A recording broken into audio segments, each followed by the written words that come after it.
Spoiler Sleepover is sponsored by Willow Tree Kitchen. Willow Tree Kitchen is a one-woman owned and operated bakery currently slinging delicious vegan cookies, mixes, and baked goods out of Kitchen Local in Amesbury, Mass. Follow Willow Tree Kitchen _ on Instagram or go to their website at willowtreekitchen.com for more. Greetings, ladies, gents, and our non-binary friends.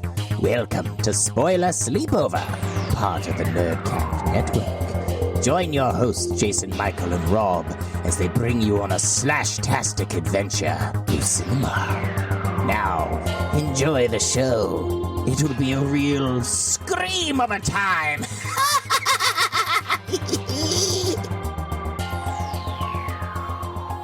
We're back here at the Spoiler Sleepover podcast. I'm Jason Michael, and joining me this week, we have Kristin. Hi, Kristin.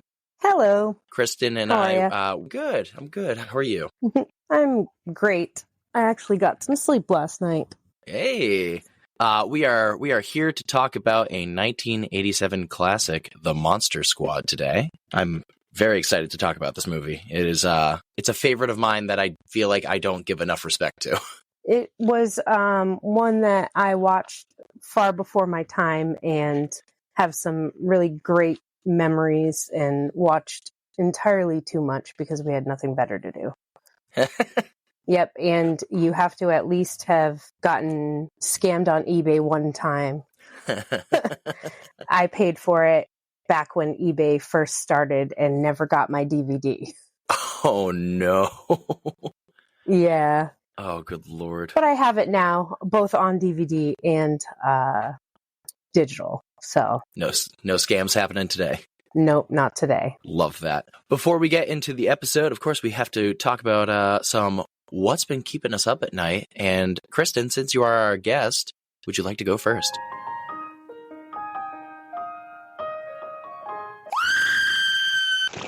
Sure. So I watched the most ridiculously bad but so good horror movie called Slaughterhouse on Hulu. It was so horrible, but it was so good. Oh gosh, yes. I forgot that I was excited for it to come out, and I watched it. It's basically about a sorority that has two competing girls going for sorority house president, and one decides that she's going to get a mascot for the house so that she can become popular and get the vote for president. But as it turns out, it is a killer sloth who knows how to make its own Instagram account. And it kills all the sorority girls in the house. And it is fantastic. Yeah. I know you're saying it's horrible, but you're kind of selling me on it right now.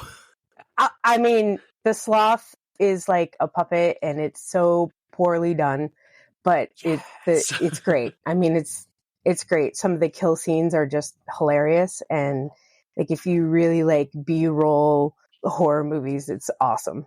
That's awesome. So I watched that, and then I got this book, 100 horror books to read before you get murdered. So I'm just kind of slowly going through that list. Well, I'm going through that book to see which books I want to read, and I'll be going through that. So there you go. How about you? For me, I'm going to probably say a few things. I don't know if you've ever heard of them, but I've been continuing my run through of the show Metalocalypse. Yep. Oh, sick. All right, perfect. I've watched that show Adult more Swim. times. Yes, more times than I can count. And Rob rolls his eyes every time. He enjoys the show, but it's like when I bring it up, it's like him bringing up Adventure Time. It's a feel good bingeable show that you could just watch over and over and over again. Or no, not Adventure Time. Doctor Who. If you ever hear him wax philosophical about Doctor Who, oh my God, does he know a lot? But I've been watching through Metalocalypse again, almost done with the fourth and final season before I have to watch the two movies. Continuing my watch through of Banshee. It's on Max. I don't know if you've heard of it. I've heard of it, but I have not yet watched it. But it is on the watch list. Yeah, it's do you know Anthony Starr? He plays Homelander in The Boys. He's a New Zealand actor. Yes. Yep. So he's the main character here, and he continues to be a powerhouse. Like, Anthony Starr is on that list of severely underrated actors. He's very, very, like, good at what he does, which is usually unhinged characters. Other than that, just watching movies, getting ready for some of the upcoming episodes, like some of the Child's Play franchise, getting ready for Rob's favorite breakdown, and watching some movies for episodes this month. Yeah, that's what's been keeping us up at night. Please let us know on Instagram, send us messages, let us know, hey, what's been keeping you up at night? And if you've been watching or will watch any of the things we've been telling you about, definitely let us know, and let us know how you think about them. Now that we've been kept up at night, we've found out there's a reason for it, and it's a squiggly little thing in our ear called an earworm. Talking about some wonderful music you might have been listening to, any albums or a specific artist, or just one specific song that you can't get out of your head. This week, again, I'll open the floor up to you. You are the guest. Would you like to go first? So the song that I can't get out of my head right now is the Paint the Town Red by it's Doja Cat. I'm not sure if it's because my 10-year-old is listening to it over and over again, or I just like the beat, or what have you. But also my algorithm on all the socials is like songs that are turning 25, 30 this year. Oh, no. So you're old. Yeah. And we did the Spotify Wrapped, and Dr. Dre was my number one artist in 2023. Nice. So I'm listening to just, a lot of old school, all that comfort stuff that makes your anxiety go away. But mostly the one that I wake up to every morning in my head is Paint the Town Red. So, yeah. Nice. I have been listening to a combination of things, but a lot of just metal as usual. There was an episode last month that we talked about Sleep Token. Now, I didn't entirely know how to feel about them. They're very melodic, and there's hip-hop elements, and it was advertised as a metal band, but it's not. I don't want to say I'm getting into them more, but I'm finding more songs than just two that I'm like, okay, all right, this is good. It's definitely a step out of my wheelhouse, because there's occasionally times where I just go, and it started the same way. It's the same sounding thing. And there he goes in the whining vocals again. But then there's ones where it'll go, that's not that bad. It's not that bad. Might find that in a rotation. But my son has some stuff too that he's introduced me to that's not so bad, but like Sleep Bandit. He calls it Phonk. Phonk. Phonk? Yes. And Phonk. He's like, one of his lines is that he's flyer than an ostrich. And what's funny about that line is, like, ostriches don't fly. So it's not like it would be that hard to be flyer than an ostrich. Man, got him. And Sleepwalker? Maybe, I'm not sure. I'll get it from him and get that to you. Again, Phonk feels like I shouldn't be typing it into Google. I feel like something's going to come up and I'm going to get flagged. Right, like some weird Urban Dictionary is going to pop up and you're going to be like, oh my God. But that is our earworms for this week. Again, similar to what's been keeping you up at night, please let us know what music you've been listening to in your earworm for this week. Before we get going, one more final thing into the episode. I got a little thing called Creeping It Real. At the time of this recording, funny thing, we just were in earworms, so we're moving on to something musical and not horror related in Creeping It Real. At the time of this recording, 2 days ago, Jason played Fortnite for the very first time because his favorite band, Avenged Sevenfold, released their own map and things into the game. Now, it's something they planned on doing. They expand into different, like, ether verses and things like that, big on NFTs. I don't understand it, but they released a map for Fortnite, and I was like, you know what? I never played it. I don't want to play it, but I'll play it for this. The map is very small. It's very simple, but it's got a lot of Easter eggs and a lot of fun stuff and imagery. And the band actually does some announcer lines for, like, if you get a kill or if you get killed or something like that. But goddamn, is Fortnite just not good. It's not a good game. Do your kids play it? My daughter does not.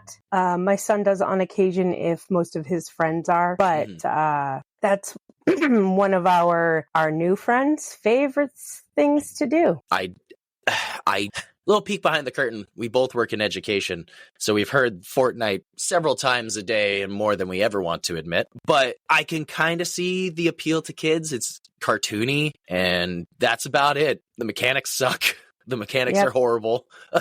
I could also see why people would start yelling and screaming at it. I don't really know much about it. Do they get to build fortresses and stuff? See, I'm pretty sure when it first started, that was the main thing about it. And now it's just a shooter with a bunch of skins and a bunch of IPs that they're able to pull from, like Family Guy, Rick and Morty. But it's just not a good game. And when I played it, it said, oh, can't build here, but there was no option to ever build and there was no materials to build. So I don't know if they got away from that or the fact that I was just a noob playing it for the first time. I didn't pick something up, but I don't think I'll go back to it. I'm okay with that. I'm really more of an Animal Crossing person. All right. And now that we've gotten through all of those wonderful things and such, Kristin, we're here to talk about the Monster Squad. Monster Squad.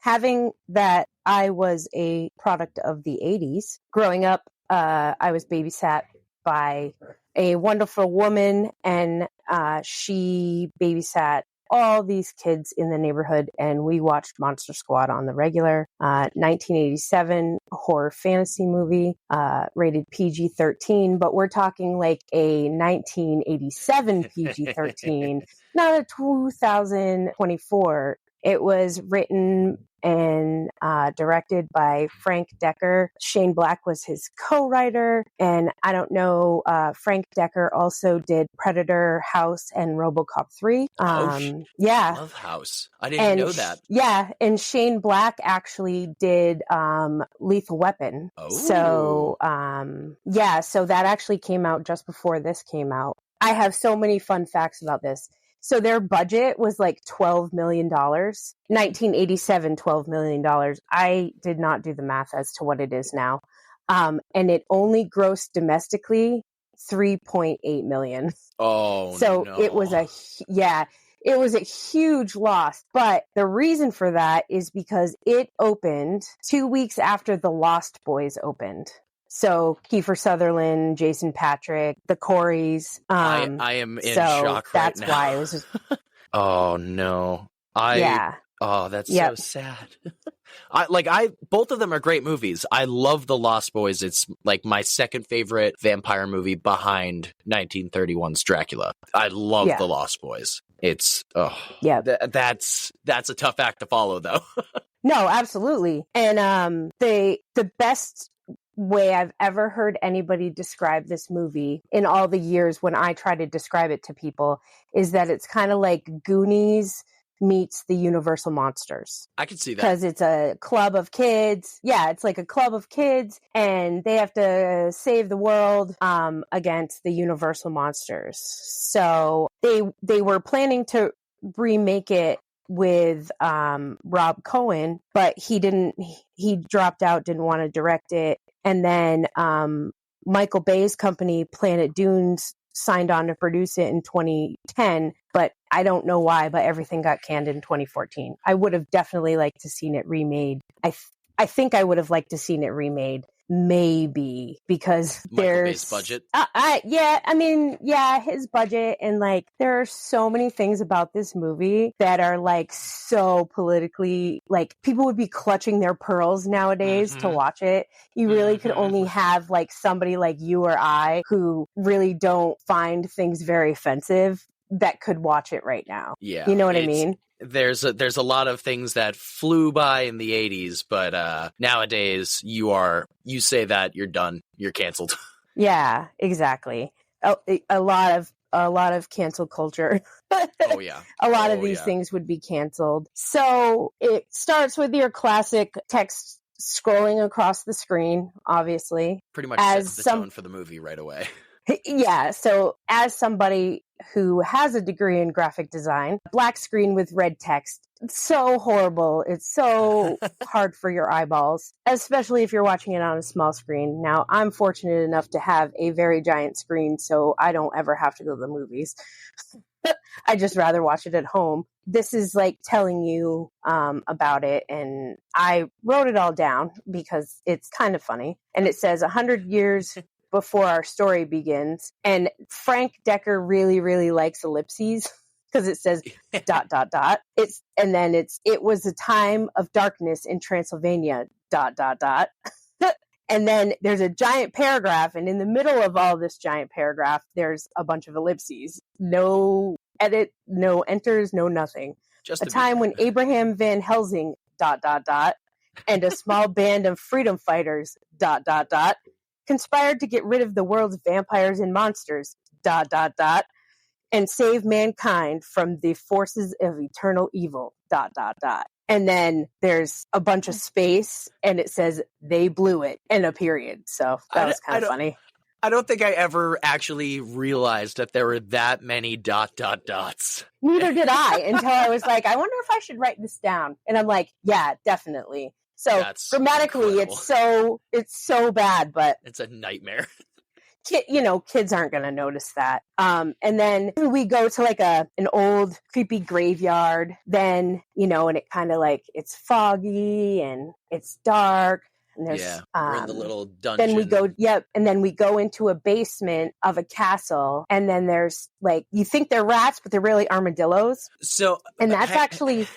What is your Universal monster repertoire? Because I'm very big on the monsters. I have seen them all, and the amount of like details and references that were like, oh my god, that's so close to the original. It's a monster movie about monster kids for monster kids, because the armadillos. Yeah, and actually, the armadillos, the 1931 Dracula. Yeah, just like so why are there armadillos? I actually have seen bits and pieces of all the Universal Monster movies, but never actually sat down and fully watched them. I've got the Blu-rays I if you want to borrow them. Enough. Oh yeah, that'd be awesome. Like the I know enough collection. about them to win trivia. Ooh, okay, all right, good. Yeah, but I've never actually like sat and watched them. So I know, because I read a lot and I watch documentaries a lot as opposed to like sitting and actually watching the movies. I'm like, TV was my babysitter growing up. Again, child of the 80s. So yeah, I mean, I know a lot about them, but never actually sat down and watched them. So, and then, so like the coffins move, spiders crawl out of them, a hand, and then you see it goes up to a ceiling of bats, and you hear a bunch of dripping water, and the vibe overall is yuck. You don't, like, you wouldn't want to touch anything in there. You'd really want some hand sanitizer. I feel like I'm going to get tetanus just looking at it. Right? Or, maybe vampirism. COVID-24. No.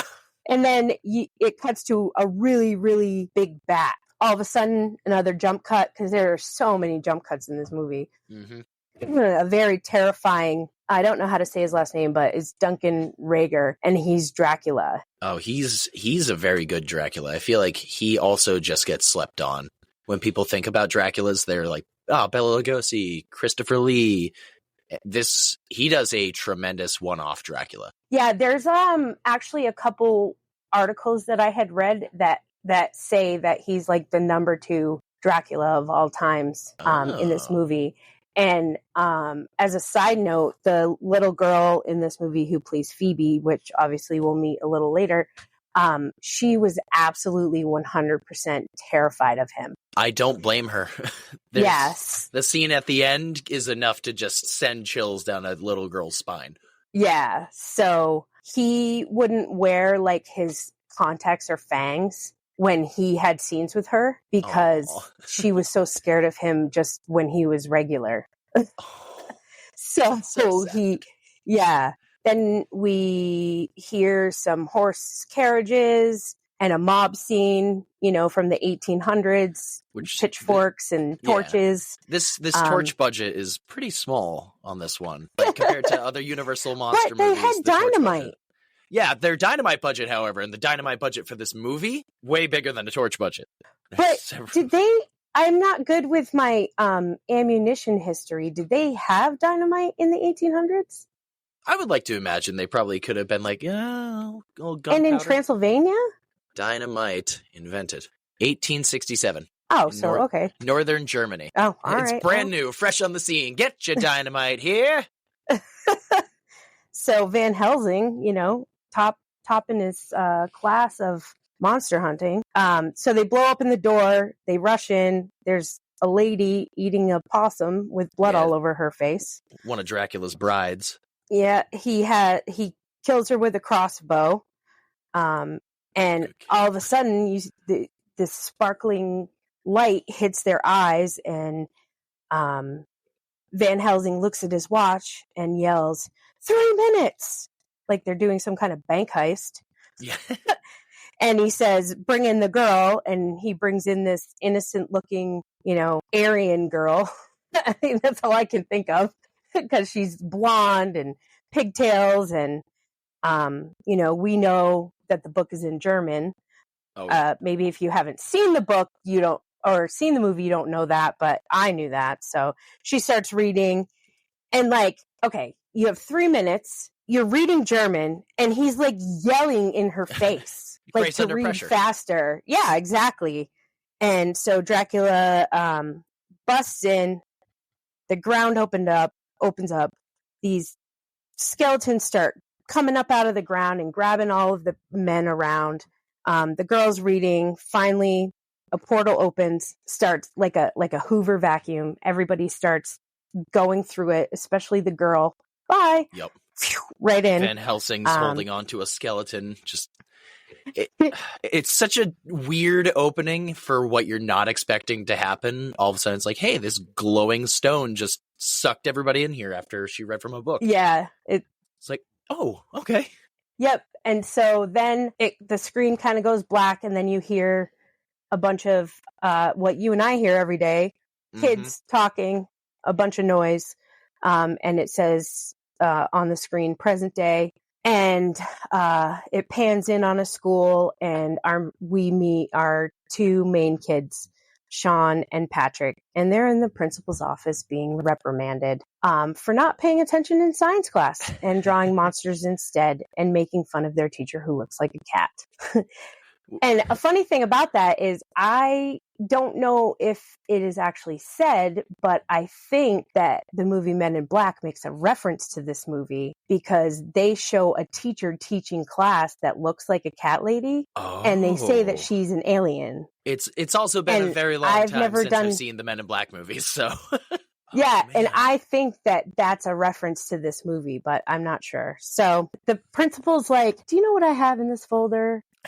And he's like, it's pictures that you've drawn. And he pulls them out and he's showing them. And it's like spider with a human head and just all these ridiculous drawings that they've done. And now, nowadays, if we had those as teachers, I think we'd either just throw them out or give them to their parents. Me as a teacher, I would just ignore it. I wouldn't care, But they draw monsters and things like that all the time. Yeah. Or I just be like, go put this in your backpack. But back then, I guess they kept them and didn't tell their parents. Yeah, I don't know. And then, as dorky as principals were back then, he tries to relate to them, and he's like, "Yeah, I was a kid once, and you know what I thought was cool? I thought science was cool. I dig it, man. Science is real, and monsters are not." Yeah, and I don't shuts it down. They go on. He says stuff about the science teacher or whatever, and then they talk about how she's married, and they go to leave, and he says, "You mean some guy kisses her at night?" Yep, they bump into, I think it's Miss Carlson, the cat teacher, and we get a good look, and it's like, maybe. Yeah, and my favorite is when Derek's or Patrick's like, "A priest let them say I do, and he was okay with that?" And then the good transition, they cut to, "Hey, where's Fat Kid?" So, back then it was okay to nickname a kid Fat Kid. So now begins the 80s walk back down to a time of zero fucks given. Mm-hmm. Because this is when everything starts to be where everyone's going to get canceled. A lot of things are just wow. Just Yeah. wow. Bullies were ruthless back in the day. Yep. So we see Fat Kid walking. He's eating a Snickers bar. He's reading his comic book because, that's what nerds did back then. Hell yeah. And I mean, this is just, we get into them talking about homoing out.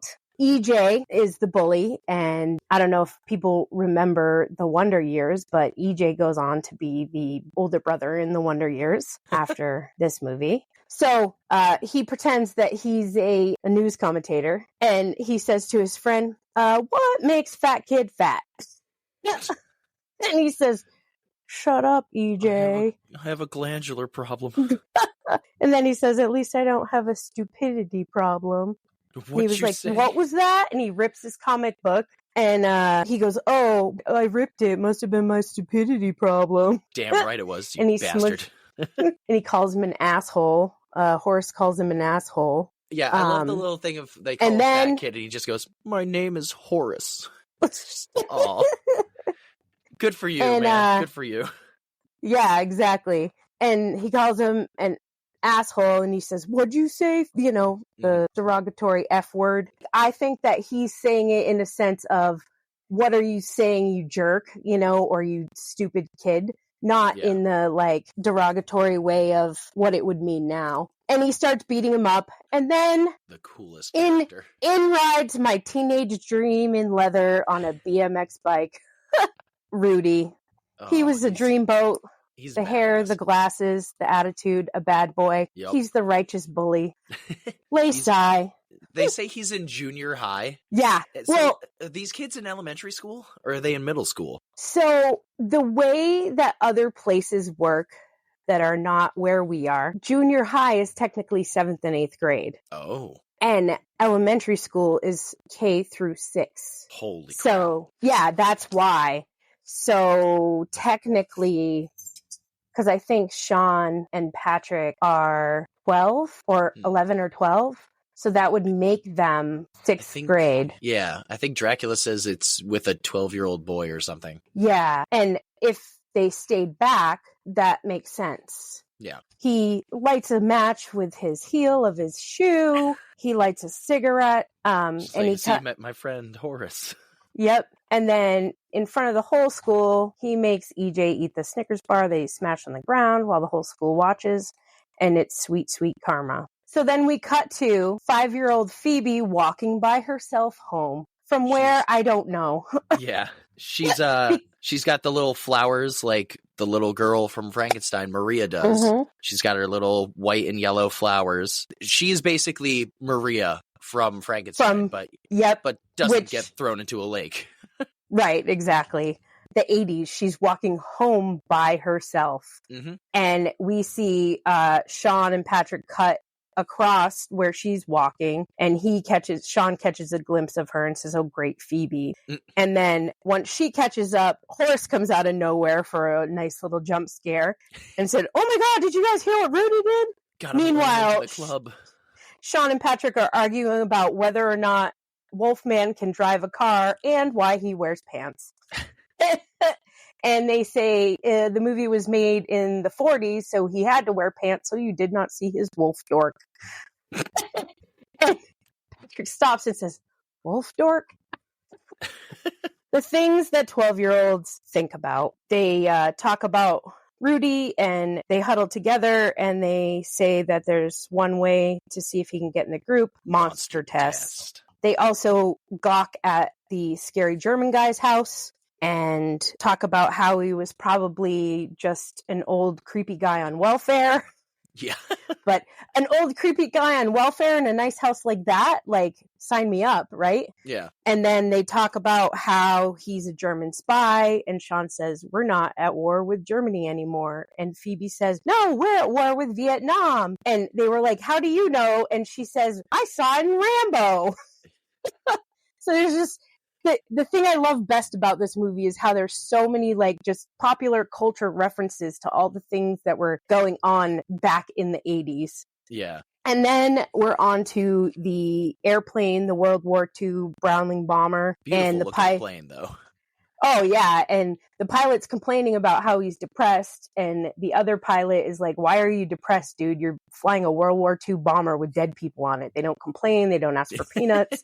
They don't ask for drinks. They don't puke on your plane. And then they hear something. So one of them goes back to check out what it is. And he sees a rat. And then a bat flies at him. He turns around and it's Dracula. Dracula punches him in the face. Then it appears... The crate says Frankenstein, Bavaria. Yep, it appears as though Dracula's lovingly touching the Frankenstein crate. The pilot, meanwhile, is pulling the hatch lever. Dracula levitates, and the pilot is scared shitless. Then he turns into a bat and flies away. Then you see crates crashing into a swamp. Now you're hearing audio of 2 Ways to Kill a Vampire with a slow pan to the treehouse, which it's like, we never had a treehouse like that. Like, whose parents helped them? Because there's no way the kids did it. No. Right? A parent had to have helped with that treehouse. Like, that was my dream my whole life. Fallen. Right, exactly. Like, I had a friend who had a treehouse, and his dad definitely helped him. Me and the kids that I used to watch this movie with, we had a treehouse, but it was on the ground. So really, it was more like a fort. And it sucked. Yeah. So they're asking Rudy about the 2 Ways to Kill a Vampire. You see him looking through binoculars, and there's a girl in her underwear that he's looking at. So Sean's getting really upset because this monster test is important. And Rudy says, I give up. Daylight. Horace starts laughing, and he says, ha ha, sunlight. What other kind of light would there be during the day? Patrick says, yeah. And they keep the questions rolling, and then there's a knock at the door. At the floor door. Sean's mad. It's Phoebe. He's like, can't you read? No girls allowed. And then Phoebe's like, Mom says you have to let me in the club or it's prescription. Yeah. That's discrimination, like, jerkoid. Yeah, he says, it's discrimination, jerkoid, and prescription drugs is what you're on if you think you're coming in here. Which is like, I think that the amount of times that I watched this movie and Little Shop of Horrors is really like where my humor came from, because I feel like I'm pretty quick-witted like that because I watched so many movies where there was so much quick wit. You know what I mean? Yeah. And then Sean and Phoebe's mom call them for dinner. They ask him a trick question about the 2 Ways to Kill a Werewolf. And he's like, wait a second, am I in the club or what? We never know. Sean goes in the house. Phoebe's pointing at the TV saying, boring guy, boring guy, boring guy. You hear the dad on the phone. Sean picks up a book at the table, and the mom's like, oh, I got it at a yard sale. To which I said to myself, am I that mom? At a yard sale. Oh, no, listen, because yard it comes sales. From that house. I miss yard sales. I miss them so much. Yard sales were like the coolest thing to go around to. Now it's just, I put some stuff on the corner. If anybody wants it, it's free. Well, yeah, you got to stop at those. Oh, that's how I got my bed frame. So she says it came from the house up on Shadowbrook Road, which they refer to this house. So, you know, it's got to be creepy. Sean's explaining to her that it's Van Helsing's diary. And the mom's like, oh, is that the one that fights Godzilla? And he's like, no, Mom. He fights Dracula. Godzilla's the really, really tall one. Then he realizes that it's in German. So he's like, crap. And then this scene I don't get. It cuts to Dracula up on the hill, and he says, let it begin. And then it goes right back to Sean's house. I feel like, because, Dracula just came out of the plane, so it's like, keep up with Dracula. But as you said earlier, the multiple random jump cuts in this movie, there are a lot. We're trying to cover a lot of bases in a very short period of time, but I feel like they all work somehow. Yeah, I mean, it works, but at the same time, it's like... And we're here. Unnecessary. Yeah. So you go back to Sean talking to his dad. He's asking him for money so that he can go to the movies to see Groundhog Day 12 because there were so many unanswered questions in 1 through 11. But dad says he has to babysit his sister. So again, babysitting babies. Yeah. But dad has date night with his mom, as he calls it. And then Sean asks where they're going. And he says marriage counseling. And Sean says, again. Meanwhile, Dad's lighting a cigarette. Yep. Then the phone rings. Dad answers it. It's his partner at work. And there's a guy in the background yelling that he is a werewolf and he needs to get locked up. So believe the man, damn it. You would have saved your fucking office there. Well, it's like, I don't know. If I was a police officer and somebody came into my precinct yelling like a crazy person, I probably would have just locked them up. Exactly. Right? Like, why argue and fight with him? I mean, this werewolf, on the other hand, or this wolfman, he seems more jacked than Lon Chaney Jr. was. Mm-hmm. And Lon Chaney Jr.'s Wolfman was in a cell for one night in House of Dracula, I think it was. But, like, you actually see a werewolf in a cell, so I kind of connected these two scenes in my brain and was like, oh, yeah, they put him in a cell, it's fine. Oh, no, he kills or beats the shit out of so many officers in that precinct. Yep. And then gets a gun, and he's like, lock me up! They shoot him anyway. Yeah, like one young rookie cop. You know what I mean? He's gonna remember this night forever, but all of a sudden the man's not dead. So the mom and the dad have, like, an exchange just to kind of show you that their relationship is on the rocks. Mm-hmm. She's like, I'm important. And he's like, I love you. I really do. And she's like, well, then prove it. Like, yeah. And it was like, to me, it's like, he says, you married me knowing I was a cop. This is part of the package. And she's like, all of a sudden she's changed her mind about the fact that she married a cop. Like, nothing irritates me more in a movie than this. You know what I'm saying? Like, it's like, you kind of knew what you were getting yourself into here. Exactly. Just because you make plans doesn't mean that this is going to happen for you. You know, you have to be under the impression that emergencies are going to happen. And while you don't know that your town is turning to shit right now, he's got to go deal with this, you know? I do like how it's kind of a misdirect, though, because his partner is, like, leaving the precinct. And we think, oh, he's going to go deal with the Wolfman. No, they're meeting at a museum where a 2,000-year-old dead guy has somehow walked out on his own. I love his partner in this movie. Yeah, you're telling me that a 2,000-year-old mummy walked out of here on his own, and he's asking him all kinds of, like, ridiculous questions. You didn't hear anything. You didn't see anything. Did you take the mummy?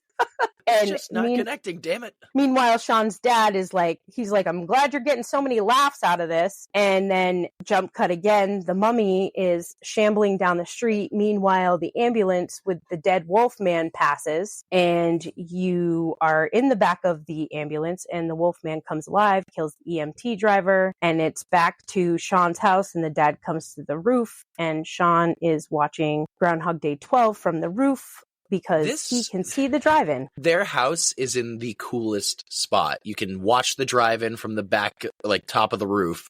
There's a tree house in the back where it leads down to a little pond behind that. This is the coolest place to live. Absolutely. Like, it's so close to everything. Yeah. Close to the school, close to the swamp, close to Shadowbrook Road. Yeah. Dad shows up and gives them fries, I think. Or no, it looked like it was a Burger King, an 80s Burger King bag, but I guess Burger King didn't sponsor them, so they couldn't show it. So then the partner, he's at the scene of the ambulance crash because it looked like it wasn't too far away from the museum. He radios that the body is missing, and the cops on the other end of the radio are laughing at him. And then we cut again to the swamp, and the Wolfman is looking around, and all of a sudden there's Dracula with his staff seemingly controlling the Wolfman, as in, like, sit, stay. Yeah, it's a silver wolf cane. So it's like the old silver cane that the Wolfman had. So it's kind of keeping him at bay. And what it does to the mummy, I don't know, because the mummy shows up right next to him. This scene is awesome. It's monsters unite, and it's the coolest thing. They go over to the pond or to the lake, swamp, whatever you want to call it, and he just, like, lifts the cane up, and the crate starts coming out of the water. And it's like, oh, maybe he's doing that. No, the creature from the Black Lagoon is under there and throws the crate onto the land, which I like to think the creature was just always in this swamp in this small little town, and just nobody knew. And actually, a little tidbit about that, Universal was on board with them using the Universal monsters. And then suddenly, at the very last minute, they said no. So they had started making all of the monsters and the masks and the costumes and everything, but then Universal said no. So they had to make them in the likeness. It's very so the Uncanny swamp Valley. thing. Yeah. So the the creature from the Black Lagoon is actually, they call him Gillman. They can't call him the creature from the Black Lagoon. Yeah. So the only reference to him being the creature from the Black Lagoon is later on when Eugene says, "Creature took my Twinkie." Yeah. Otherwise, he's always referred to as Gillman. The guy who created the costume for Gillman actually is in the Gillman suit. Yeah, Tom Woodruff Jr. Yep, and he went on to do a bunch of other stuff too. Yeah, he's got a lot of creature and suit credits. Yep. I'm pretty sure he's Pumpkinhead. So then Dracula, like you said, the crate comes out. Dracula, it has like this weird, like, he seems so unempathetic. I don't know what the word would be for that to everyone else. But when it comes to Frankenstein, he like lovingly is like, "It's been so long, my friend," or whatever. Yeah. And he attaches the ears. Now in Frankenstein, he has the little electrodes on his neck in Universal Monsters, but because they couldn't use exact likeness, they're on his head in Monster Squad, so he attaches the little electrodes to his little prongs on his head and the electricity, and Frankenstein comes alive. And all the monsters start getting excited, like, "Oh my god, it's happening!" It's like a friggin' monster rave. It's. I just love how they start looking at each other, like, "Guys, it's happening! Oh my god, get ready!" And the Wolfman starts howling, and everything. Creature looks so excited. The mummy can barely move because of rigor mortis. It's great. He's shuffling at his best. Yeah. So we cut back to Sean's house, and Sean is downstairs in like the kitchen while his parents are now arguing. And if they were going to marriage counseling, they're now definitely arguing because you're never around, all of this and that and the other thing. Dad is trying to defend his job of him being a cop. Mom's not having it. Meanwhile, Sean sees a little note on the whiteboard next to the phone saying, "Mr. Alucard from the school? Interested in the diary, will pay cash." And Sean goes, "Alucard? I don't know any Alucard," and starts writing it down. Because it also, backwards, at first, my first time seeing this movie, I was like, that just looks like somebody took a bunch of letters and threw it at the wall. But Sean then very quickly deciphers it's just Dracula backwards. Which I love that little, oh wow, it's just that simple, but it's also just, oh my god. So then we get a quick cut to Eugene coming to tell his dad, "There's monsters in my room." I love this scene because Dad is a combination of, I want to help my son, and oh god, this shit again. Yes. Opens the door. Whoa! Look at all the monsters in here. All right, all the monsters, get out. You on the bed? Scram. All right, cool. There's no more monsters. "Do you see any more monsters?" Points to the closet. And the mummy's just in there. He opens it up and doesn't even look and goes, "Whoa, look at all these monsters." The mummy is horrifying looking in this scene.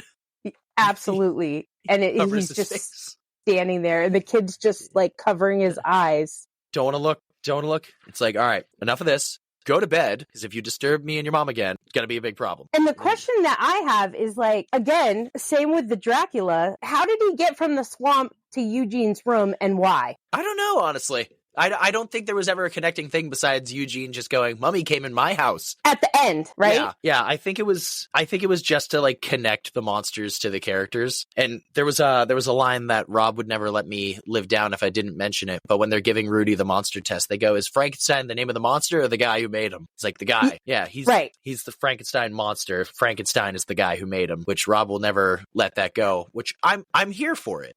It's the actual, it's what he is, but at the same point, the monster is commonly known as Frankenstein now. It's just easy. No, exactly. And like anybody who's a fan of monster or horror knows that. And here we are talking about it like because we know that, but at the same time, I just don't get it. I don't get why he was in Eugene's room, like when he could have been in anybody's room. Yeah. I don't know. But they all come to action. They all go, the Monster Squad goes to the treehouse and they start going, "Well, Dracula's looking for this. Mummy came to my house. There was a man on, like Dad was telling me, there was a guy shouting down at the precinct. He's a werewolf. Kill him. A mummy's gone missing. Am I the only one seeing a problem or a connection here?" And they say, "We're the Monster Squad. We have to, like, no one's going to save the world." Yeah, no one's going to believe us because we're kids. Yeah. But there's a quick little line here when they're like, "All right, cool, everyone hands in." They all start putting their hands in. And then the dog, Pete, just puts his little paw in. And you hear Rudy go, "How did dog get up here anyway?" I know, and it's like, and they don't even like in some other like kids shows and stuff where there's a dog, like they have a basket that they pull the dog up in and stuff, but like you don't see that anywhere. Yeah. So we cut back to Dracula at the house, and he speaks to Frankenstein's monster in the cage, and he goes, the kids have the diary. Go get the kids. If there's any trouble, kill them. It's like, oh, Jesus, okay. We cut back to the next morning, and Sean, why can I never remember his friend's name? Sean, Patrick, and Horace, they're all outside the creepy German guy's house, and they don't want to go in. They're like, you go knock. They go, what's German for don't kill us? And then the creepy German and guy the German guy tells them. And they just stop and stare, and he's just got the most like, hi face on him. Oh, it's so great. What's German for please don't kill us? So he starts explaining what's in the diary, talking about the amulet, the ceremony that happens once every 100 years, and he finds out that... I like the cut to him... Sorry. No, I like the cut to him holding the knife and telling the kids that it's their last chance for pie. Yep. Your time is almost up to get pie. Oh, okay. And if you're 12 and you're watching this movie and you're not really used to watching horror movies, you're like, is he really going to kill him? He is creepy. He's just cutting pie, and that pie looks actually really good. But and it's really great that he knows a lot about monsters. And when they're leaving, and they're like, you sure know a lot about monsters. And they cut to like his tattoo from Auschwitz. Yep. Which is it's a very impactful scene once you go, oh, got it. Yeah, the man knows a lot about monsters. Which, like, I didn't get when I was young and watching that movie, but as an adult, now I get it, and I'm like, oh, you, like, get a heart hurt. Yep.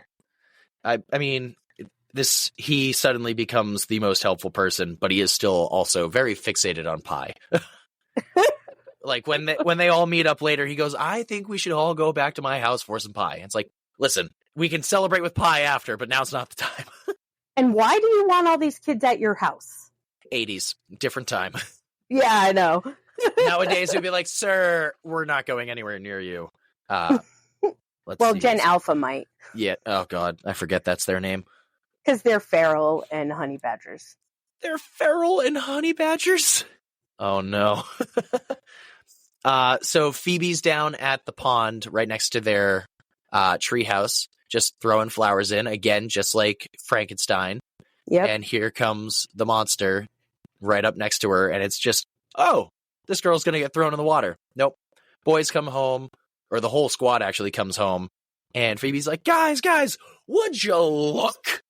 And here comes around the corner the Frankenstein monster. They all scamper away with the little music of and start Horace is holding up the trash can. So Frankenstein's monster is now pretty much with the monster squad because he's very sweet. The very first person he met is Phoebe, so any will to kill is no longer there, pretty much. Because all he was ever looking for was just a little bit of kindness that Phoebe has shown him. Yeah. So they forget bringing the dog up the treehouse. How did the monster get up there? Right, and he fits. Yeah, he's very cramped, but he fits.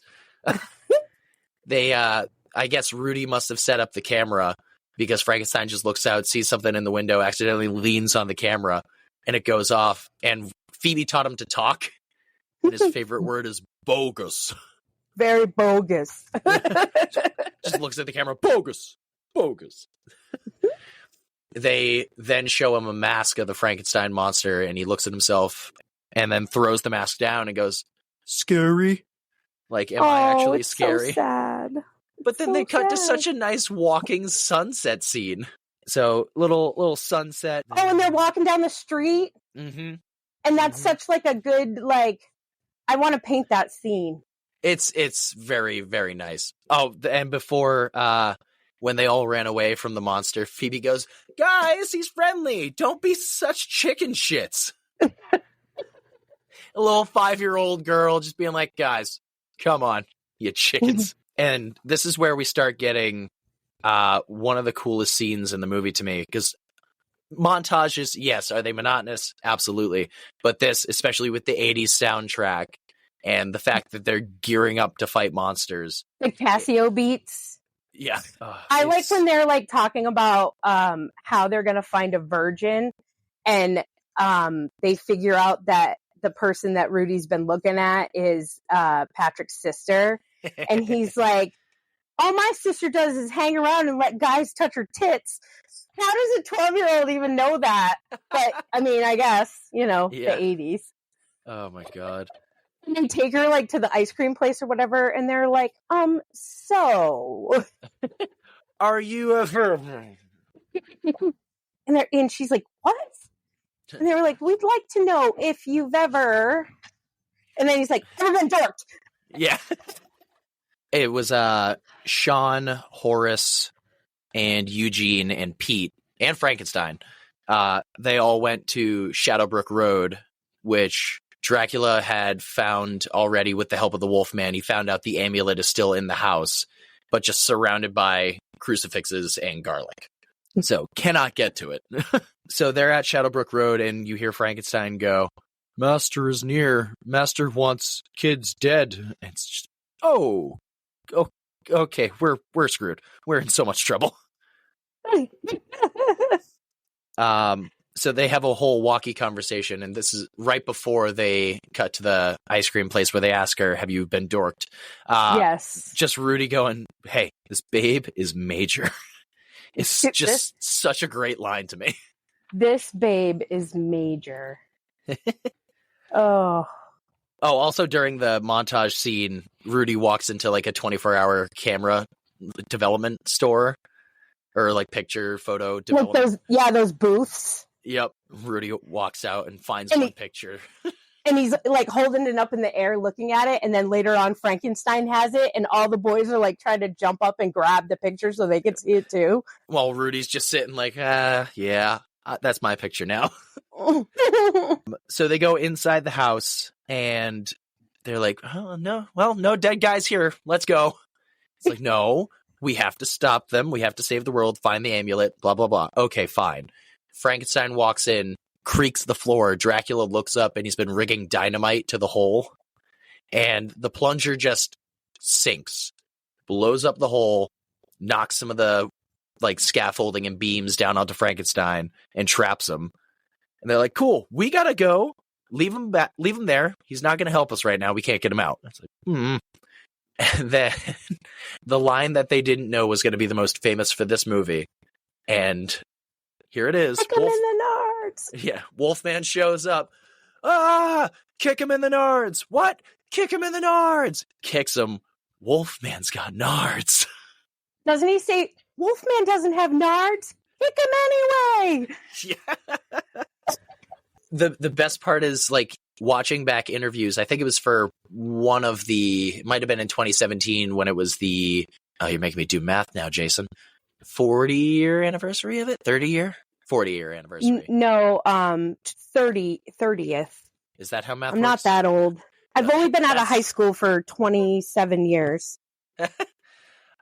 So it was for like seeing videos for the anniversary, and they're like, yeah, we didn't know that Kick 'em in the Nards was going to be a huge thing. We thought it was just going to be a little throwaway. Now there's shirts with it. People want us to quote it all the time. They come up to us and shout, Kick 'em in the Nards, or Werewolf's got nards. It's like, oh, that was something, I guess. They actually named their documentary Wolfman's Got Nards. Yep. That's, I think, what it was. So they kick Wolfman in the nards. They go down to the end of the hallway, and it's Dracula's brides, the Wolfman, and Dracula themselves about to corner them. And it's like, any house like this always has a secret passage. Flip something. So they move the statue hand, and it flips around and lets them downstairs. Yeah, Horace, because he is fat kid, saves them some time because he has a piece of pizza in his pocket, and he unwraps it, and he holds it to, Dracula's face, and it's got garlic on it. I love the writing in that, where it's like, how are we going to save the kid? He just got the amulet. He needs to get away. Oh, fat kid's got pizza. Sick. Yeah, and he like remembers it, and he's like looking at it, and then being like, "Well, I got to man up someday," you know. Like you think that that's like what he's thinking in his head. Yeah. So they leave Shadowbrook and they go out to the street where Rudy, Patrick's sister, and Patrick roll up on their bikes. It's like, you guys are supposed to meet us there at 10. It's almost midnight. The German guy rolls up with his truck and he goes, everybody hop in. We'll just go back to my house and get some pie. And they go, no, the amulet's real. Things are about to go down. We have to go somewhere. The old church in the town. That's right. We can go there. Lots of people. Monsters hate religious shit. So they load into the truck and they start driving away. And do I think they could have done more with the mummy? Absolutely. Do I think it was a cool kill? Absolutely. Am I kind of sad about it? Yeah. Yep. But mummy just shows up. And that's what's cool about him, because you don't think about him. You know, you forget that he exists and he's quiet and he's shambly, and you're like, oh yeah, he's in this too. So yeah, when you think main monsters, you're thinking Dracula, Frankenstein, and the Wolfman. So Gillman and Mummy are kind of left behind. But the mummy's on the truck, and they start yelling. Rudy earlier stole a bow and arrow and says, give me some slack. Pete the dog grabs some of the bandage and ties it to an arrow. They shoot it at a tree, and the mummy just unravels and is pulled apart, and then is just turned into a skeleton on the side of the road. And you hear Rudy go, see you later, Band-Aid breath. One of my other favorite lines in that movie. It's just such a great 80s insult. And I always watch everything with closed captions on. Mm-hmm. And Band-Aid is actually capitalized because Band-Aid is a brand and not actually like a... So they probably had to get permission from Band-Aid to say that. Yeah. Or from Johnson & Johnson. Before the Wolfman even was the Wolfman in the house, he was just Larry Talbot or Distressed Man in the actual house. And Dracula goes, well, I'm going to go for a bite, saying I'm going to go bite these women and turn them into my brides. And he's looking to something more comfortable, being turn into the werewolf. And he's all tied up in a chair. Mm-hmm. He is very zonked out of it when you see him. He's cross-eyed in that red chair. But where did Dracula learn how to tie knots? Because the Wolfman, or Larry Talbot, basically just goes, all right, take off the ropes. And he runs away, finds a phone booth, which this could tie back to, can the Wolfman drive? Did he steal a car? Or did he just find a phone booth? Well, he tongues the pills. So he didn't actually take them. He's pretending. Remember, because he spits them out. They said that these are schoolgirls, but they're wearing uniforms, but nobody at that school wore uniforms. So did he specifically go to a Catholic school in the area? Wolfman escapes, gets to a phone booth, and calls the cops. And it's Sean's dad, and he goes, you got to get out to Shadowbrook Road. He's found the amulet. He knows where it is, and he's going to bring upon the end of days. He's like, all right, listen, screwball. I've had enough shit for tonight. Don't worry about it. Goodbye. And he goes, he's going to kill your son in one of the partial transformations, which is kind of a shocking moment in this movie. Yeah, and that's when Detective Dell, I think that's what his name is, Sean's dad, is oh, shit's about to go down because you don't mess with my family. Yeah, he hops in the car with his partner, Stan, Detective Sapir, and he goes, Dell, you're driving 100 miles an hour, and they're flying around a corner. They see headlights that are driving straight in the middle of the road at them. We see it's a black hearse with a silver skull ornament, which is the coolest car, and it just absolutely goes straight through them, and they spin out and pull off to the side and go, I'm not going to say a word. Thank you for not saying anything. So Dracula pulls up to Sean's house, smashes through the front of his fence, and brings dynamite out to the back, throws it into the treehouse, and goes, meeting adjourned. And it blows up. It's so great. It's so great. So Dell comes flying back. And he walks away from the explosion the perfect walk away from an explosion. just like you'd expect. Like, is Duncan, whatever his last name is he of German descent anyway? Canadian artist and actor. Oh, wow. So absolutely perfect. Yeah. Walking away, meeting a jerk. Yeah. And he rolls up out front. Again, dynamite budget in this movie, it is incredible. They still have dynamite to spare. Top tier dynamite budget. Yeah. Gonna have to find a new dynamite budget king in this movie. Right? Oh, so Dracula blows up the treehouse, right? And then you got Dell, pulling up, and the mom comes outside as if she didn't hear the friggin' treehouse blow up, and she's like, "What's going on?" And I'm like, "Are you kidding? Like, are you kidding me? The friggin' treehouse where you yelled for your kids from the window and they came inside just blew up, and you're acting like you didn't friggin' hear that?" Blissful ignorance. Don't worry about it. It's something with the Monster Squad. They're just monstering out up there. It's fine. Yeah, like we have to suspend our disbelief that monsters exist, but like I have to suspend my belief that the mom didn't hear fucking dynamite blow up a treehouse in your backyard. You feel the whole house shake. And probably like light your roof on fire a little bit. Oh yeah. Right? Because that's how close it really kind of is. Yeah, but the tires screeching outside in the front. Listen, there's precedent. Dell and his partner roll up, and Dracula just throws a thing of dynamite at him. His partner's still in the car, but Dell manages to run away. Car blows up. Partner's now dead. He looks at Dracula and he goes, "The boy is mine." It was "the boy is mine" or "your son is gonna die." Something along those lines. Something to that effect, right? Yeah. And he transforms into a bat and takes off. And it's just like, what the hell? They ride up to the town center, and they go up to the church, which it's just like shy of midnight. There are so many people still out in this town at like 11:55 at night. There's people walking down the streets. There's cars driving by. It's a very busy place. Yep. So they go up, and Rudy starts kicking on the door, being like, "Damn it, we can't get in." And the German guy starts trying to have, I can't remember his name. Patrick's sister, which probably has her own name. Yeah, she does. I can't remember what it is, though. Oh, one thing that it's such a tiny, tiny thing that we forget when Dracula is at the house. Earlier in the movie, the mom says that she like lights a candle for Phoebe and says, "As long as this is lit, you're safe from monsters," blah, blah, blah. And she does this whole thing, and Phoebe's like, "Your mom did that for you?"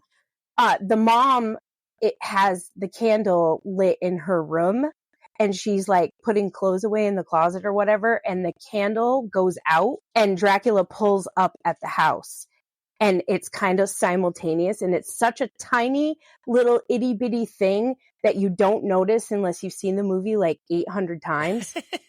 But it's like so tiny but it's really like, if you're a super fan of the movie, then like you notice that. Yeah. So she's like no longer safe, and she like looks at it and is like, "Oh my God, something bad is going to happen." But you don't like, it's so tiny. You just weren't expecting an undead vampire. Right. So at the church, the German guy, I believe her name is Lisa, but Patrick's sister is now, well, I didn't really take much German. I kind of knew about it, and tries reading the German and goes, "Well, how about you have him read it?" And they go, "He's not a virgin." Just trying to get her to read it. And she's like, "I don't want to do this shit." She's like, "I'm flunking German." Yeah. But they hear noises in the street, and then they're all looking, and they see Dracula's brides walking down the middle of the street. And Rudy just goes and takes off. And they go, "Rudy, what are you doing?" And he goes, "I'm in the goddamn club, aren't I?" Like, he's so badass. I mean, really, he is. So, which is why he's a teenage dreamboat. Yeah. He goes over and loads up one of the stakes that he was working on in wood shop after he shows his teacher, birdhouse. All right, cool. Wood stakes. Got it. And shoots it with the bow into the chest of one of the brides. Tries to reload on the second one, which almost gets him. And then he just stabs her. He kills the second one, and Dad starts driving through like the town square, and then you see Dracula and everybody kind of ducks, and Dad's shooting at the bat, and the bat goes into the upstairs at the sporting goods store, and he goes through a window, and Dad's like, stay there, and he goes running up the stairs where he saw the bat go in. And he got more dynamite from, I'm guessing, the back of the hearse that was just left at his house. After well, because Dracula ripped the door off, so you can see whatever's in there. So, ooh, dynamite. And he comes in and he sees like the half transformation of Dracula. It's and he says, "My God!" And then Wolfman shows up behind him, and he says, "Suck on this, you son of a bitch." Wolfman attacks him. Kind of fights him, throws him around, and then his son comes up and goes, "Hey, asshole!" The Wolfman turns around. You looked. They put the dynamite in his pants and throw him out the window. Wolfman blows up. Oh, he hits him with a bat. Oh, a bat. Okay. And he goes, "Hey, asshole, you looked." Yep. And then Wolfman explodes into little itty-bitty frickin' pieces. It's a great shot, because afterwards Dracula escaped, but we go down to the Wolfman, and he's like, the pieces are flying back together, which, again, the little details for Universal Monster movies, the toes of this Wolfman creature look very, very similar to the 1941 Wolfman toes. They're kind of just like extra bony on the toes and the ridges of them. It's really well done. I wonder if yak hair was used in this movie too. But they used yak hair for the original Wolfman costume. Just 10 hours of applying yak hair with glue and burning the edges to give him a frayed look. Yep. So the Wolfman is pieced back together, and we see Rudy over the body of one of the brides, and the Wolfman comes out, and the cops show up, and we're thinking they're gonna start pointing guns at Rudy. Nope, they're pointing guns at the Wolfman behind him. But they cut back to Patrick's sister, and she says the final part of the of the German stuff. I did it. And they're standing there, and everybody's kind of, well, it's Phoebe, Patrick, the German guy, and the sister, and they're looking around, and they're like, where the hell is the portal? Like, what is going on here? Are you sure she's a virgin? It's just Steve. And Steve doesn't count. They go, where's Limbo? Yes. Now listen, kids, if there are kids listening to this, teenagers, it counts. Doesn't matter if you like them or not, or you don't want people to know. It counts. When you are trying to save the world, it counts. Put all your pride aside. The world is on the line here. Oh, man. This, I think shortly after this is where they get the idea. It's like, wait, does it Eugene say it about Phoebe? Wait, is she a virgin? Yeah, but he's like, is she a virgin? And the German guy goes, oh my God, she is. Wait, she doesn't speak German. She's 5. I'll help her. She does really good at reading German too. And I like how Patrick's like, we just went through some major shit. Yeah. What is this Limbo thing? Like, what the hell? God damn it. Every time. And then that's when they cut to all the cops showing up, and Rudy's like shitting his pants because he's like, yeah, I'm a badass, but like, I didn't expect to kill anybody. You know what I mean? Yeah. And I just killed somebody, and who's going to believe me? The cops? No. And then the cops are like showing up. So he thinks he's like going to get in trouble, but then they're like, get out of the way, kid. There's a Wolfman behind you. So he thinks they're there for him. So they start firing on the Wolfman. Of course, it's not working. And earlier in the movie, Sean stole and gave to Rudy Sean's mom's best silver. And all the spoons and forks melted down into a couple silver bullets. So the Wolfman is during that montage. Yeah, easily dispatching all the cops. He loads in one of the silver bullets and says, bang, and shoots the Wolfman, who turns back into Larry Talbot. Thank you, Wolfman dead. Slowly taking him off the board one at a time. And I think this one's my favorite one. The Gill Man pops out of a sewer drain, basically like, hey, you forgot about me. And dispatches a few cops. Horace finds a shotgun all of a sudden and just is backing up to, it's like, is it a burger joint or just a comic shop? I thought it was a comic book store. But I would imagine it probably is a comic book store. But I think my brain is also saying that because EJ's in there and he was making fun of the comics earlier. So now EJ's in a comic book store, like, ha, nerd. Yeah, I'm trying to look at the background. So the Gill Man's getting closer to Horace, and EJ won't let him into the store to hide. And Horace then shoots the Gill Man with a shotgun. And then EJ goes, wow, fat kid. Turns around and he goes, way to go. And he cocks the shotgun and he goes, my name is Horace. Just like, you put some respect on it now. It's like a really like a comeback kid, like, you're not gonna ever pick on me again because I just saved your life, you little shit moment. Yeah. Like, who's the bully now or whatever. Yeah. Dracula is now on the ground because every other monster has been dispatched. Dracula is now walking through the middle of the town, just punching cops, flipping cops, breaking cops, everything he can while Phoebe is trying to recite German, and then picks up Phoebe, and she's just so innocent looking in this scene. And he's got this straight smile on his face, like Duncan Berger or whatever his last name is. Duncan So a little tidbit about that. When they were directing her, she had, they wanted her to like scream, right? In this part. And because she never saw him with his contacts or his fangs in, she was like, okay, well, what, because she was such a wonderful, like, little actress, they were like, when, what's my cue to scream, blah, blah, blah. And they were like, don't worry, you'll know. And so when he picked her up, she was standing on a thing because you don't ever see her from the waist down, Yeah. So she's standing on a thing while he's holding her neck. He had his eyes closed the whole time. And then he opens her eyes. And so this is the first time she sees him with the fangs and the red contacts or whatever. So mean.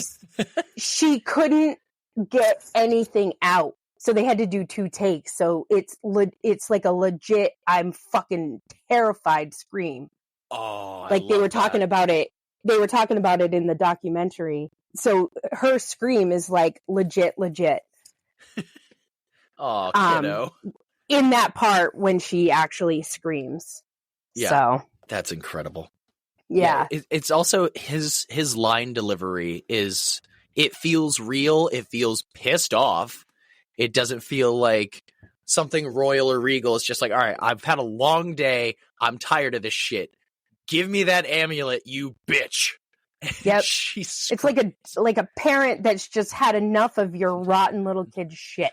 That's it. I'm done. And we think, oh no, end of the little girl. Nope. Something grabs the back of Dracula's neck, and it's Frankenstein's monster to save the day. And he thinks that this is bogus. So Phoebe then finishes the spell.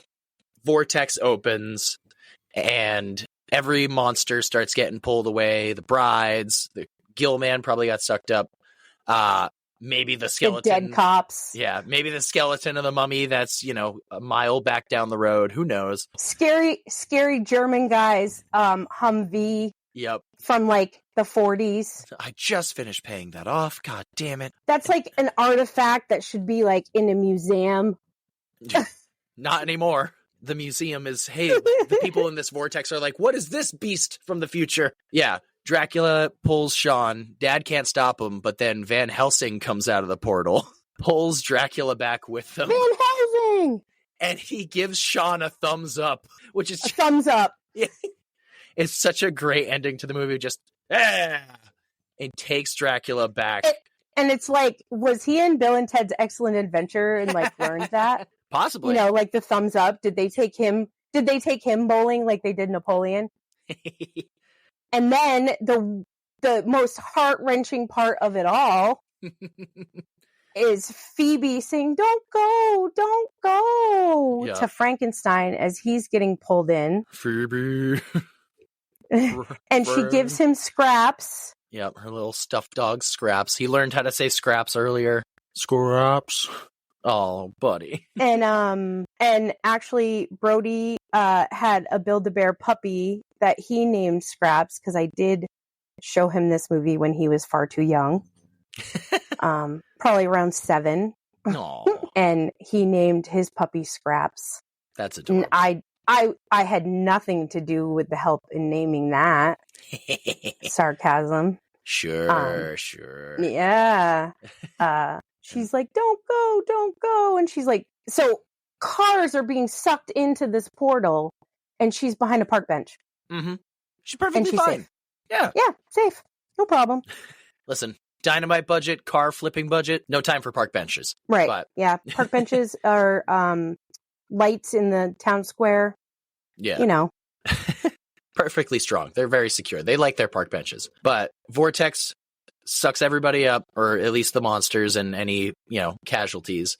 And movie's about to end, but earlier in the montage, the only thing Eugene did was write a note saying, "Army guys, please come help us. There are monsters," and sends it to the army somehow. And they're like, "Oh, wow, our town's all safe." We hear tanks and trucks and soldiers roll up.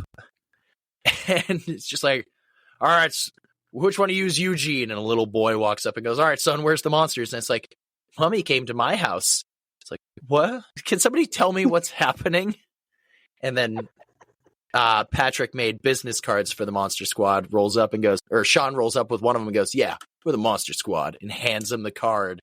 And then he goes, "Who are you guys?" Yeah, and we're the Monster Squad. And Sean's like, "We're the Monster Squad." And then 80s music kicks in, camera pans back, done. They high five. All right.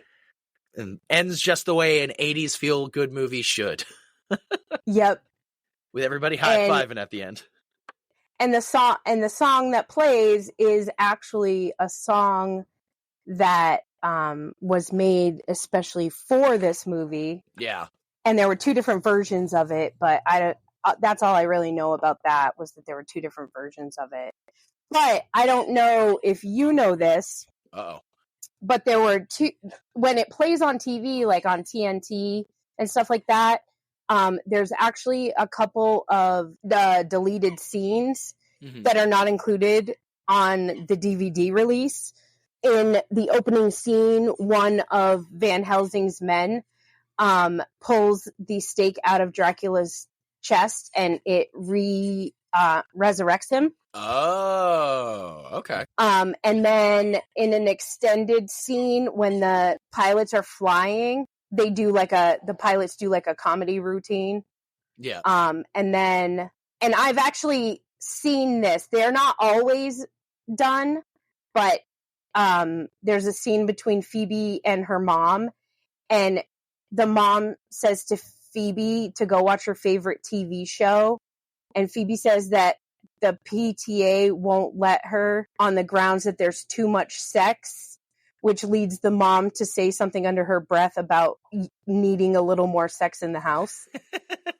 Then there is another scene where the boys are discussing whether or not they know what a virgin is, leading them to ask Rudy if he knows any virgins. And I've seen that too. Yeah. And then there's another part where they're going to the mansion to get the amulet, and Horace expresses that he's scared. And I don't know why they say this is an alternative version, because he actually does do this in the movie, or at least the digital version that I bought off of Google.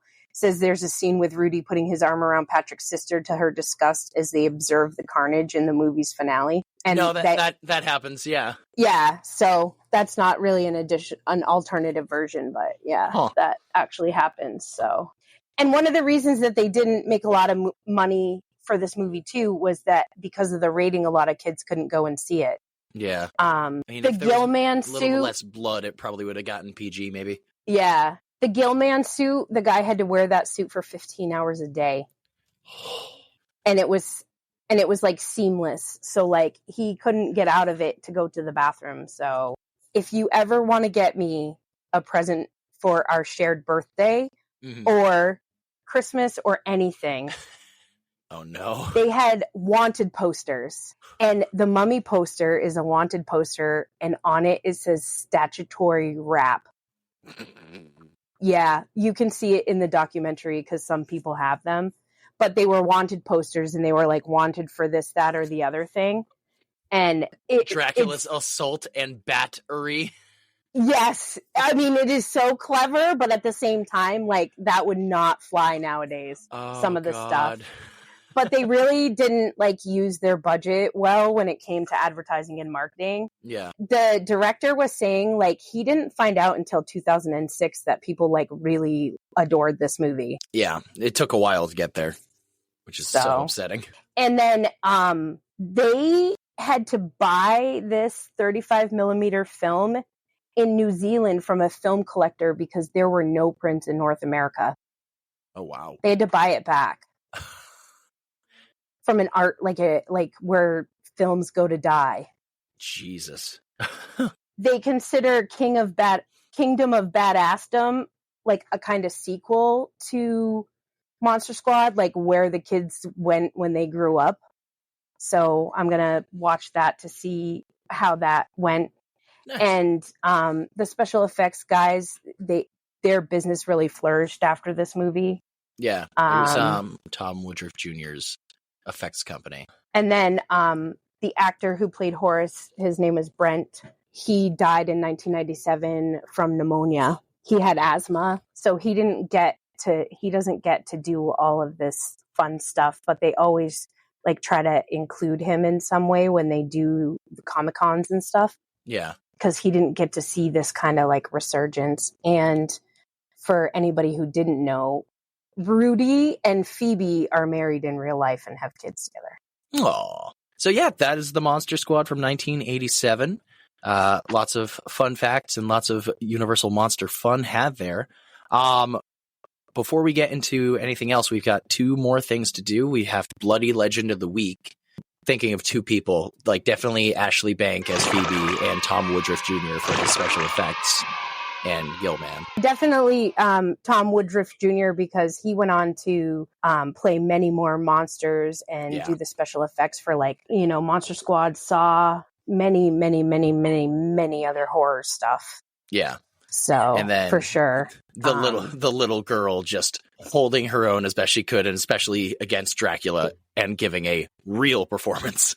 And the boys. I mean, a 5-year-old holding her own against 12-year-old boys for sure. Yeah. So for this week, Tom Woodruff Jr. and Ashley Bank are Bloody Legends of the Week.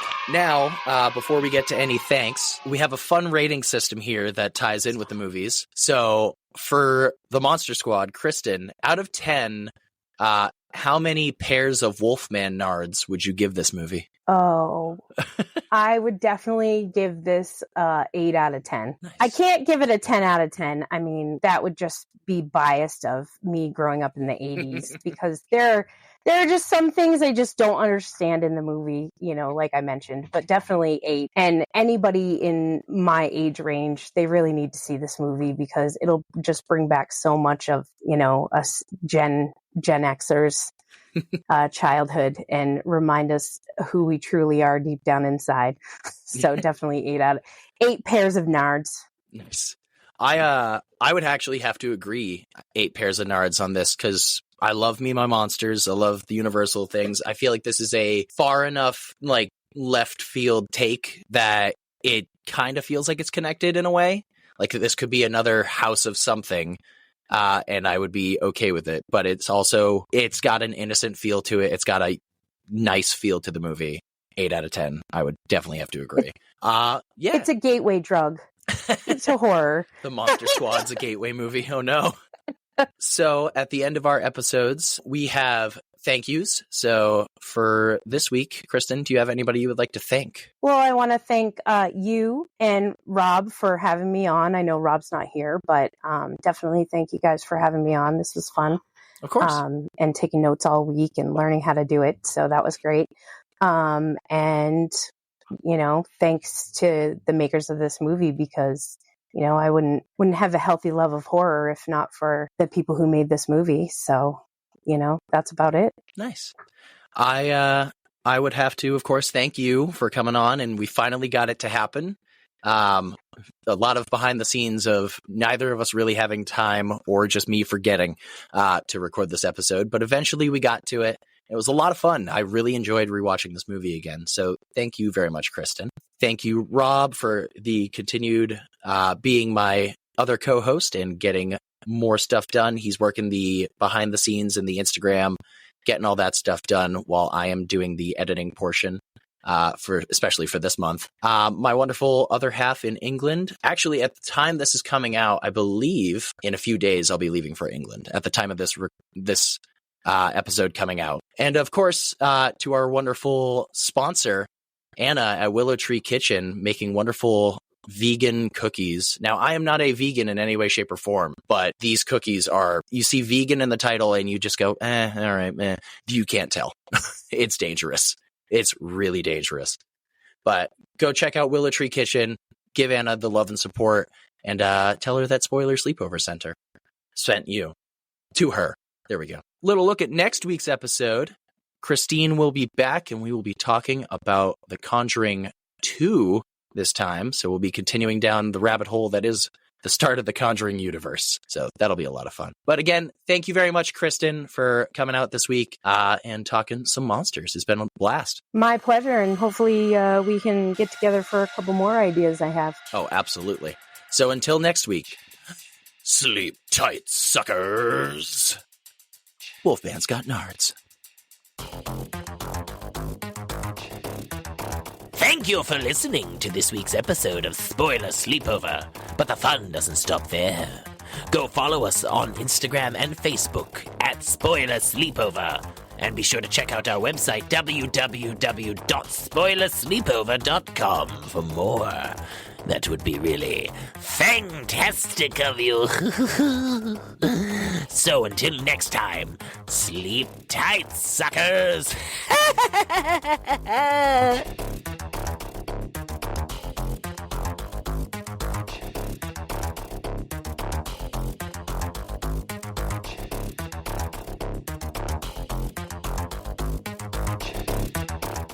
Spoiler Sleepover is sponsored by Willow Tree Kitchen.